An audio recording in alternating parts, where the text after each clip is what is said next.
महाराज जी, जब हम लोग पूरी ईमानदारी से अपने काम अपने रिश्तों को निभाते हैं, उस मेहनत का फल नहीं मिलता, फिर भी हम पूजा पाठ करते हैं पूरे दिल से, बट महाराज जी कभी कभी विश्वास टूट आप जाता है। हमें बताओ, अभी खेती बोओगे तो आज ही रोटी दाल उसकी पालोगे क्या? किसका प्रश्न है?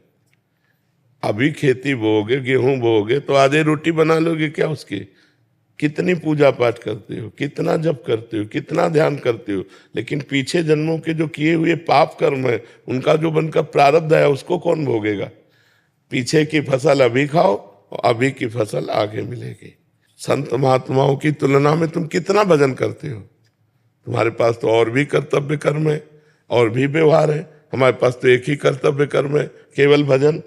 तो हमें भोगना पड़ रहा है, तो तुम्हें भोगना नहीं पड़ेगा। अगरबत्ती धूप बत्ती लगाती हो, इससे तुम्हें भगवान में अश्रद्धा हो जाती है, तो भगवान को नौकर समझा है क्या? फिर अश्रद्धा क्यों? अश्रद्धा शब्द क्यों? अश्रद्धा नहीं है, पर मेरा प्रश्न ये है कि जो आने वाली युवा पीढ़ी है, जो बच्चे हैं, जो देखते हैं, तो उनका विश्वास। हाँ, आने वाली युवा पीढ़ी गर्लफ्रेंड बनावे, बॉयफ्रेंड बनावे, जहर जैसे व्यसन करे, गंदे आचरण करे, भगवान पर श्रद्धा करे, तो नरक जाओ, दुर्गति भोगो।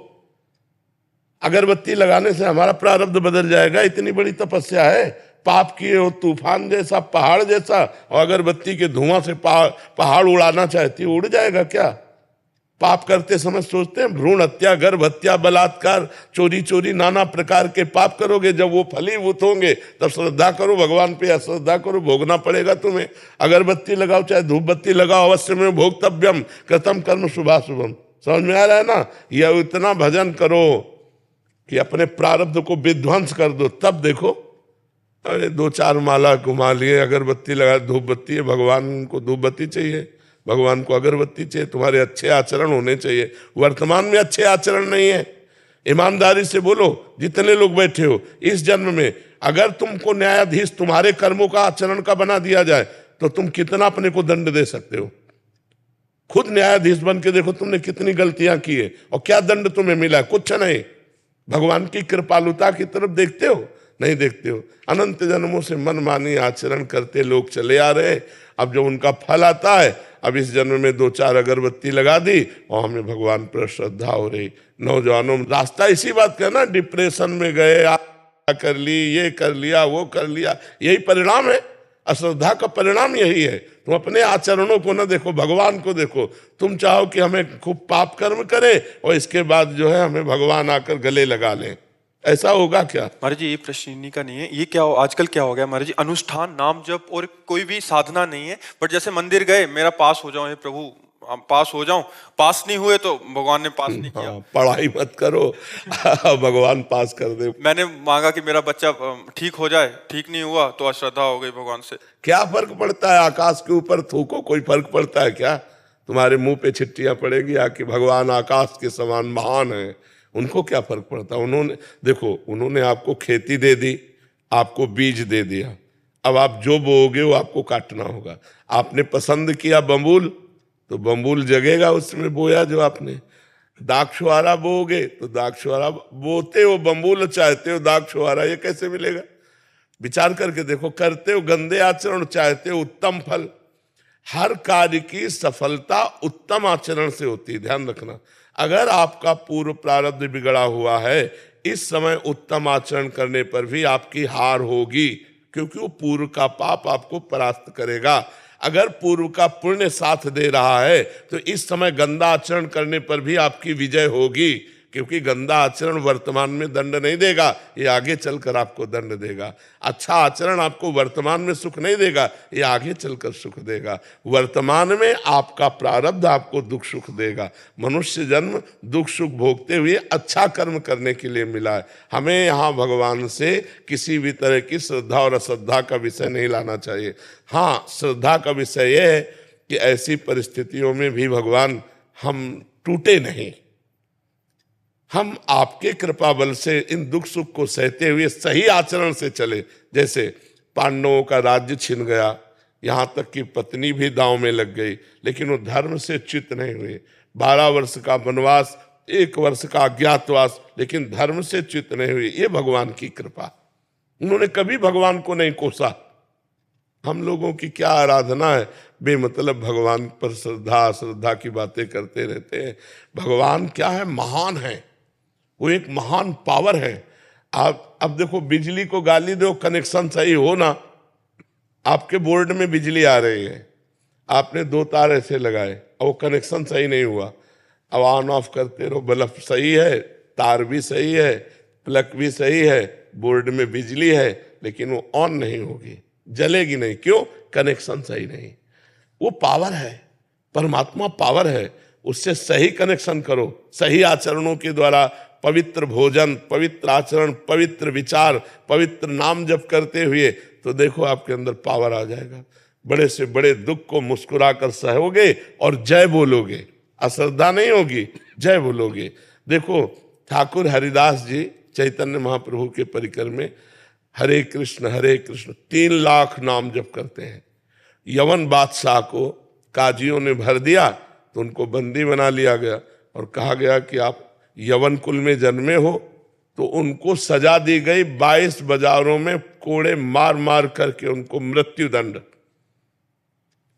कोड़ा जब लगता तो कहते हरि बोल, जय हो प्रभु आपकी। यह भक्ति, यह भक्ति। हरे कृष्ण बोल रहे हैं, भगवान का नाम जब, ये कोई अपराध है? और दंड उसका क्या है? 22 बाजारों में मार कोड़े मृत्यु दंड। लेकिन हरि बोल, जब जल्लाद कहते हरि बोल कहता है तो मुस्कुरा देते, तूने भी हरि बोल कहा ना, तेरा भी कल्याण हो जाएगा। जो वास्तविक भगवान के पावर से जुड़ गए हैं, देखो ये है पावर। प्रहलाद जी को आग में रखा जा रहा है, जय श्री हरि। यहाँ हमारी क्या है? हमारी छोटी सी बात नहीं बनी, हमारे कर्म के अनुसार तो हम भगवान पर श्रद्धा कर ले। ये नौजवानों की आज जो बुद्धि बिगड़ रही ना, ये अश्रद्धा के कारण ही तो बिगड़ रही। अगर वो श्रद्धा करके माता पिता के चरण छूते, श्रद्धा करके अध्यात्म को स्वीकार करते, तो ना तो व्यभिचार में जाते, ना व्यसन में जाते, अपनी पढ़ाई को पढ़ते, अपने कर्तव्य को पूरा करते, अच्छे नंबर लाते। भाई अपने चैप्टर में बुद्धि तभी लगेगी जब हमारी बुद्धि शुद्ध होगी, एकाग्र होगी। अब व्यभिचारी की बुद्धि शुद्ध होगी क्या? अपवित्र बुद्धि। व्यभिचारी की बुद्धि एकाग्र होगी क्या? नहीं, चंचल बुद्धि। व्यभिचारी की बुद्धि व्यसन रहित होगी क्या? नहीं, नशेबाज। तो नशेबाज, व्यभिचारी और चंचल बुद्धि वाला किसी भी चैप्टर को कंठस्थ नहीं कर सकता, किसी भी विषय में सफल नहीं हो सकता। ये लोग कैसी बातें करते हैं, भगवान पर श्रद्धा नहीं, ऐसे नहीं चला जाता। ब्रह्मचर्य से रहो, पवित्र आचरण करो, पवित्र भोजन करो, एकाग्रता पूर्वक पढ़ाई पढ़ो, हर विषय में पास हो जाओगे, हर विषय में पास हो जाओगे। तुम्हारे ग्रंथ तो इतने, हमारे ग्रंथ तो इतने मोटे मोटे हैं, और सूक्ष्म विषय है, तुम्हारा तो स्थूल विषय है। यही राष्ट्र का विषय होगा, विश्व का विषय होगा, हमारा विश्वात्मा का विषय, विश्व से अलग विषय है। ये विश्व में जो दिखाई दे रहा उससे अलग विषय है, हमारा सूक्ष्म विषय है, उसको पढ़ना है। अब ब्रह्मचर्य नहीं रहोगे तो बुद्धि शुद्ध नहीं रहेगी। आहार गलत करोगे, बुद्धि से। अब आजकल के नए बच्चे वो क्या कहते हैं, वो जो सेवई जैसा होता है, हाँ लूडन, ये हार रह गए हैं, नहीं रह गए। 1 किलो मठा और 4 रोटी और उसमें हरी धनिया का नमक मिला खाओ, दंड बैठक मारे तो समझ में आवे नहीं। अब इतनी सी चाय पी लिए और ये चाउमीन खा करके गुजारा कर रहे और अपने को स्वस्थ रखना चाहते हो। अरे नहीं, 100-200 ग्राम घी जाए, पचे शरीर में, 1-2 लीटर शुद्ध दूध जाए, दंड बैठक मारो, 2-4 किलोमीटर दौड़ो, पवित्र आचरण करो। अभी देखो नौजवानों की बुद्धि तेज सब बढ़ जाए। अब इधर उधर का गंदा भोजन पाओगे, दूसरे का मांस खाने से चर्बी बढ़ सकती है, आत्मबल नहीं। पवित्र आहार करोगे तो माना तुम्हारी चर्बी नहीं रहेगी, लेकिन आत्मबल बढ़ेगा, तुम्हारी बुद्धि बढ़ेगी, तुम प्रखर बुद्धिमान होगे। इसलिए दोष भगवान को न दो, अपने को सुधारना है, उनसे कृपा मनाओ कि हमारी बुद्धि शुद्ध हो जाए और आप में कभी अश्रद्धा न हो। कितने करुणा में भगवान ने क्या बिगाड़ा है आपको, आप विचार करके देखो। आपका शरीर भगवान ने आपको दिया, बुद्धि भगवान ने दी, सब कुछ भगवान ने दिया, आपसे लिया क्या? फिर अश्रद्धा किस बात की? तुम्हारी क्या है? एक रोम भी तो तुमने नहीं बनाया, मेरे भगवान ने बनाकर तुमको इतना सुंदर शरीर दिया, फिर तुम भगवान से अश्रद्धा क्यों कर रहे हो? भगवान ने तुम्हें पृथ्वी दी, वायु दिया, अग्नि दिया, तेज दिया, सब कुछ दिया है। क्या भगवान की अश्रद्धा करने का विषय बनता है? आप अपने आचरण शुद्ध ना करो, सब कुछ भगवान का दिया आपके पास है। भगवान ने कभी कहा कि ये मेरा है? अब आप 100 रुपया भगवान को दोगे तो 1000 जगह कहोगे कि बिहारी जी में जाकर मैं चढ़ाया था और बिहारी जी ने हमारी बात नहीं सुनी। तुम सुनते हो भगवान की बात, सब कुछ दिया है भगवान ने। गीता जी में भगवान कहते, भागवत जी में कहते, तुम एक भगवान की बात न मानो तो तुम्हारी भगवान कैसे बात मान लेंगे? अभी भगवान की बात मानो, तुम्हारी बात भगवान मान लेंगे। बड़े बुरे से बुरे कर्म का भी तुम्हें दंड नहीं मिलेगा। अहम त्वं सर्व पापेभ्यो मोक्षयिष्यामि मा शुचा। तो समझना पड़ेगा, अध्यात्म को समझना पड़ेगा। जैसा बोओगे वैसा काटना पड़ेगा। ऐसे ऐसे लोगों से पाप बन रहे जिसे समझते नहीं पाप है। पहले किया व्यभिचार और जब गर्भ रह गया तो बच्चे को झाड़ियों में फेंक दिया, कूड़े दाने में फेंक दिया। कितनी बच्चे बच्चियां ऐसे मिलते हैं जो कूड़े दानों में मिल रहे। तो मान लो जैसे गृहस्थी में भी है तो भ्रूण हत्या, गर्भपात, ये सब कितने भयानक भयानक पाप है। कोई बिरला ऐसी होगी, खुली बात कह रहा हूं, कोई बिरला ऐसी मां बहन होगी जो गर्भपात न कराए। अब फिर उसका दंड, गर्भस्थ शिशु की हत्या बहुत बड़ा पाप है। इसको कौन मान रहा है? गृहस्थ कौन मान रहा है? तो फिर दंड जब मिलेगा तब। अब बोले भगवान पे अश्रद्धा होगी तो करो अश्रद्धा, उनको क्या फर्क पड़ता है। अवश्य में भोक्तव्यम कृतम कर्म शुभाशुभम। नहीं, बचपन से लेकर के अभी तक बताओ, धर्म विरुद्ध आचरण किए कि नहीं किए, गर्भ हत्या की कि नहीं की, चाहे पुरुष हो चाहे स्त्री, धर्म विरुद्ध आचरण सब करते हैं तो उनका फल नहीं भोगना पड़ेगा। बाद में कहो कि हम मंदिर में जाके कह दें कि भगवान मेरी बात सुन लो। कैसे सुन लेंगे? तुमने भगवान की बात सुनी? भगवान जब कह रहे हैं कि 25 वर्ष तक ब्रह्मचर्य रहो, फिर जब ब्याह हो जाए, पाणी ग्रहण हो जाए जय वर्ष में, तो गृहस्थी धर्म में फिर अपने ब्रह्मचर्य को तोड़ो। कौन रह रहा है? सबसे पहला आश्रम सबका है ब्रह्मचर्य, फिर गृहस्थ, फिर वानप्रस्थ, फिर सन्यास। कोई चल रहा है? अभी उठ के खड़े होना नहीं आता, बॉयफ्रेंड हो गए।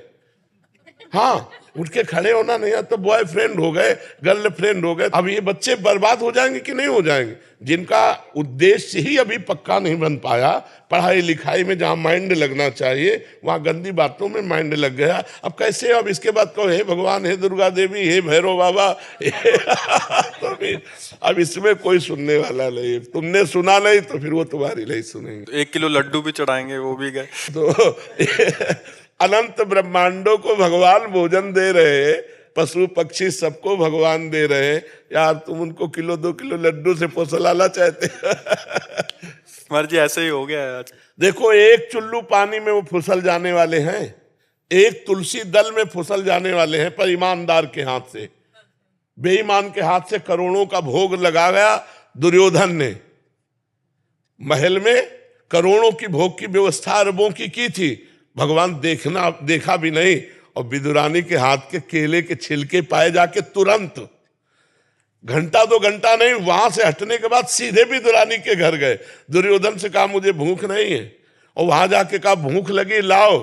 और वो ऐसी प्रेम में बावरी कि गूदा फेंक रही, छिलका दे रही, महाराज छिलका खा रहे। वाह वाह।